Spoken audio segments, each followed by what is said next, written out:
वांग पिकावर शेंडी अळी असो, वांग पोक करणारी अळी असो किंवा शिमला मिरची असेल याच्यावर बी अळी पडत असते, पानं खाणारी अळी पडत असते, तपकिरी असते, हिरवी असते, अशा नाना प्रकारच्या अळ्यांच्या ज्या जाती आहे त्यांच्यावर हे काम करत असतं. कोणतीही असो, वांग पोक करणारी असो, शेंडी अळी असो वांग्यावर किंवा साधी आता शिमला मिरची याच्यावर पानं खाणारी अळी ही पडत असते.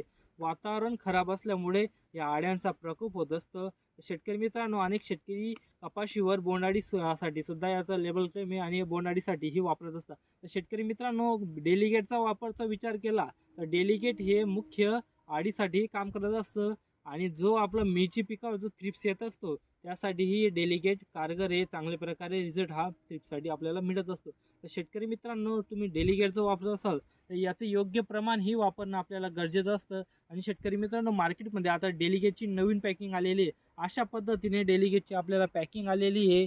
अशा प्रकारे असं म्हणजे चांगल्या प्रकारे पॅकिंग आहे.